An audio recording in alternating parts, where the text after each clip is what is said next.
survivors here. Our destination? Skokie. Whether you come to shop, to eat, to play, or relax, you can do it in Skokie. Just ask Elizabeth Kessler, our tour guide for the day. So Elizabeth, tell us why Skokie is such a great destination. Well, Skokie has something for everyone, whether it be families, adults, senior adults. There's a lot of great recreational, cultural arts. Skokie is such a diverse community, and it's all the eclectic amenities that we have that make it such a wonderful place to come discover. Skokie's rich cultural past began with its founding in 1834 when immigrants from Germany and Luxembourg settled here. Back then it was known as Niles Center, until it was incorporated as Skokie in 1888. And in the years to come, Skokie became a place where people of cultures from around the world have settled. In fact, Skokie has one of the largest populations of Holocaust survivors in the world. And to honor those residents, a museum, the Holocaust Memorial Foundation of Illinois. We're dedicated to remembering and recording and educating about the Holocaust, teaching people that the Holocaust is not only a Jewish problem, but a human problem. The museum features a permanent exhibition, Voices Still Heard, Witnesses to the Holocaust, which portrays the vitality of pre-war Jewish life, seen through the eyes of North Shore Holocaust survivors. What we really try to do is, from a local perspective, make the Holocaust more intimate, and the voices that you hear in the exhibit, the artifacts that you see, they are all the artifacts and voices and stories of local survivors that settled here in Skokie. For the art lover in you, check out the Skokie North Shore Sculpture Park. This outdoor public art exhibition features 72 large-scale contemporary sculptures along McCormick Boulevard. Catch the view as you stroll along nearby walking paths. You can also lace up those walking shoes and shop till you drop at the Westfield Shopping Town, formerly known as Old Orchard. This 1.8 million square foot outdoor mall is one of Skokie's biggest attractions. That seems like there's a lot for people to do in Skokie, whether they're individuals or families. Touch on that a little bit. Oh yes, it's more than you can come discover in one weekend. You have to come several times. We have, again, great shopping, great restaurants with a variety of eclectic ethnic fit restaurants for whatever your taste may be. We also have a lot of wonderful activities at the Skokie Park District. Skokie has one of the most impressive recreational programs around, offering everything from ice skating to physical fitness to rowing. Yes, rowing. And you can train indoors at the Domrick Rowing Center, a state-of-the-art, one-of-a-kind facility. It's a pretty unique facility. The only other facility like this was built in the early 1900s, so this is the first one built in Illinois in almost 80 years. What makes this center unique are the indoor rowing tanks, making it an ideal spot for local high school and college teams to train, and novices to learn. Head up, row big, row big. When we teach our classes, that saves us probably 4 hours of time of training out on the water in one 1-hour session in the tanks. We can teach you everything how to row except for how to tip a boat in the tanks. On your next day off, consider a visit to Skokie. And to get there, try the CTA. Here's how to do it. 54A North to South Skokie Boulevard, 97 Skokie, 201 Central Ridge, 205 Chicago off in Yellow Line. So why not explore Chicago and its suburbs on the CTA?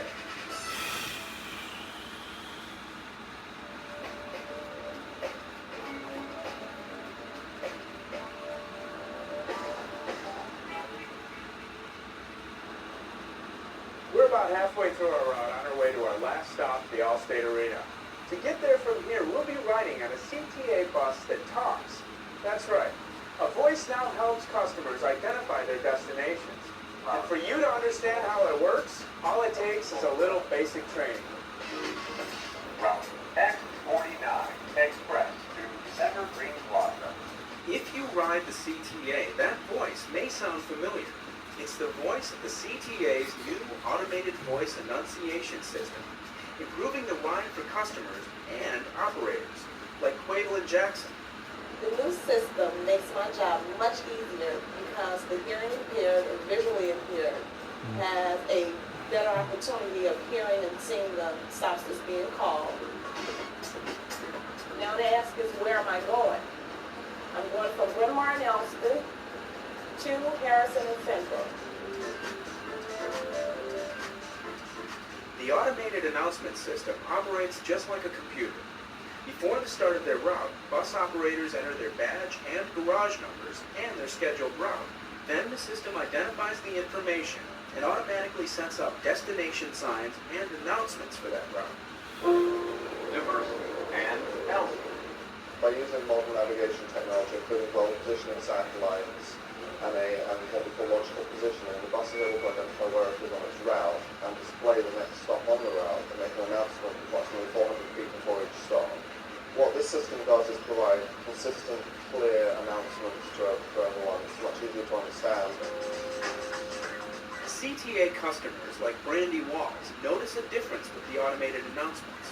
I've noticed that using the automated system makes it much easier because you don't have to differentiate between the bus driver and other customers on the bus. You know it's the bus telling you this is the stop. It just makes everything more efficient. The customers have stated that they love the system. Being able to visually see the stops that's coming up next has been great for them. The technology installed on the CTA system has been installed on other public transit systems. But the CTA's fleet is the largest installation yet. We do have the third largest bus fleet in the country, and we know it's very important to make the bus system customer friendly, easier to use, and ultimately attract more customers to CTA. More than half of the CTA's existing bus fleet has been outfitted with the automated system, and every new bus purchased will already come with the system installed. So the next time you ride the CTA, sit back and let the CTA be your guide.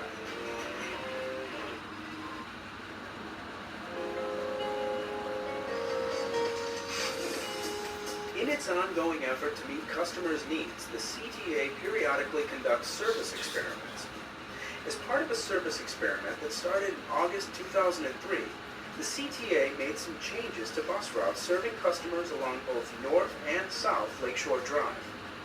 Throughout the experiment, the CTA has analyzed the impact of the changes and talked to customers who ride those routes. As a result, a number of refinements have been made to these bus routes throughout the 6-month experimental period. A new route has been added, the number 148 Clarendon, Michigan Express, which will begin service this spring. The route will provide faster service to and from Michigan Avenue for those customers who live north of Irving Park. In addition, the number 145 Wilson, Michigan Express route will revert back to its original routing. The CTA has determined that the original routing better meets the needs of customers. Because the experiment is performing as expected, the CTA is adding an additional 6-month experimental period to allow CTA staff to continue to monitor and analyze the changes and permit additional customer feedback. You can get more information on these route changes by calling 1-888-YOUR-CTA. The Lakeshore Drive Corridor experiment is doing exactly what it should, helping the CTA to provide fast and convenient service to its customers each and every day.